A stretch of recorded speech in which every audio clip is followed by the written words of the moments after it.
Di bulan Januari lalu, geger di Ngawi, Jawa Timur terkait dengan pembunuhan wanita yang jasadnya ditemukan di dalam sebuah koper merah. Wah, asmara rupanya menjadi motif tersangka Rohmat tega membunuh kekasihnya, kekasih gelapnya, Uswatun. Lalu bagaimana rangkaian peristiwanya ini terjadi? Inilah cerita kriminal di Aksa Nation YouTube channel. Jangan lupa subscribe terlebih dahulu.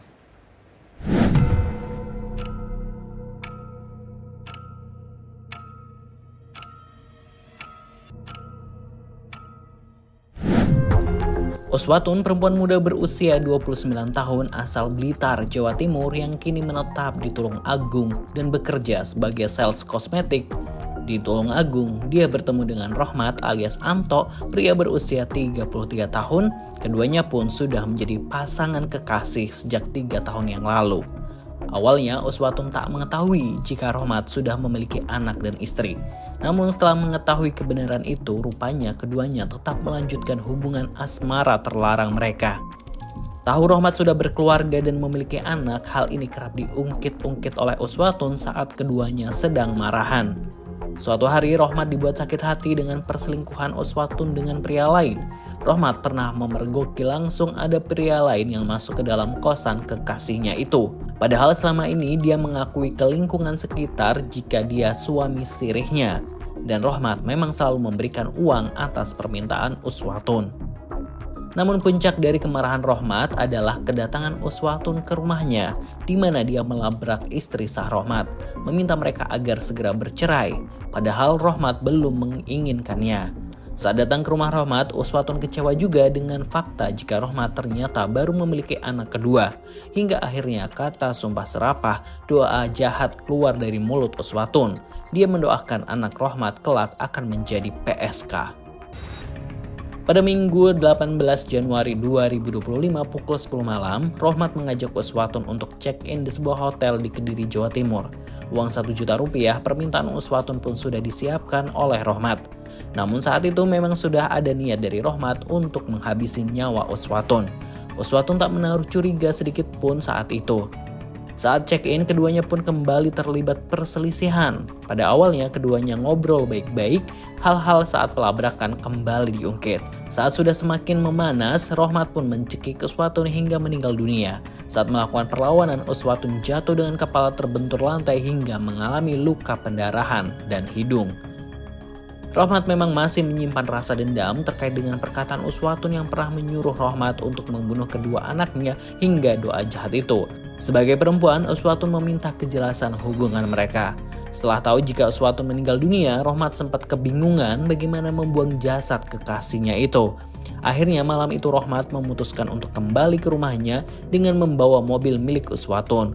Rohmat pulang malam itu, di rumah dia mengambil koper, menyiapkan sejumlah barang lain seperti plastik, lakban hingga pisau.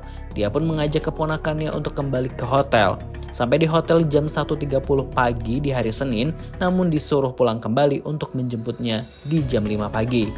Di hotel itu Rohmat memutilasi jasad kekasihnya. Awalnya Rohmat sempat memasukkan jasadnya ke dalam koper karena dirasa tak cukup, maka dengan tega dia memutilasinya. Usai memutilasi korban, Rohmat keluar dari hotel dengan koper merah di jam 5 pagi dengan dijemput keponakannya yang tidak tahu apa-apa. Dia keluar dengan membawa potongan-potongan tubuh Uswatun. Mereka pun menaruh sementara jasad Uswatun di rumah kosong milik nenek Rohmat.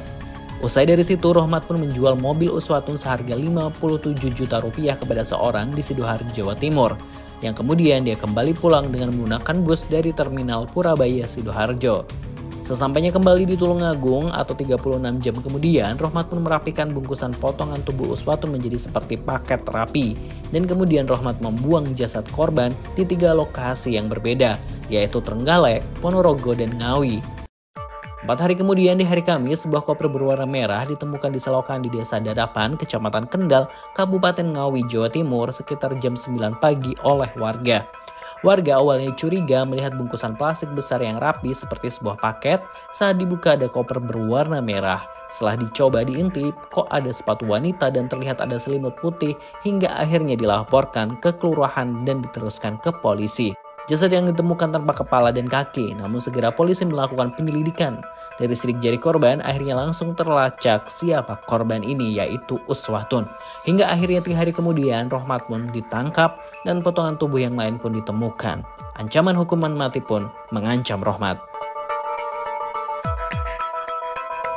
Dari sini kita harus banyak belajar sih. Kalau mau mengambil satu sudut pandang ya yang mungkin terjadi di tengah masyarakat ini, kenapa seorang wanita yang menjadi selingkuhan itu terus bertahan gitu ya, atau sampai berani menuntut perceraian seperti di kasus ini gitu ya. Biasanya ini mereka ini terjebak pada janji manis laki-laki yang biasanya bilang akan menceraikan istrinya, bilang hubungannya sudah nggak harmonis lah dan lain sebagainya, hubungan nggak harmonis dengan istrinya. Padahal sebenarnya hubungan suami istri tersebut ini baik-baik aja. Itu hanya demi menuruti nafsunya saja, biar bisa memiliki 2 hati. Kalau nggak salah seperti itu, kebanyakan kayak gitu, ya nggak sih? Bukannya kalau sudah tidak cocok dan tidak harmonis, ya dilepaskan saja, pilih salah satu. Makanya perempuan juga harus waspada dengan laki-laki yang sudah menjalin hubungan. Kalau mau jadian, paling enggak si laki-laki ini udah harus jomblo, single, atau duda. Nah, kalau menurut Positive People gimana? Tulis di kolom komentar. Jangan lupa subscribe.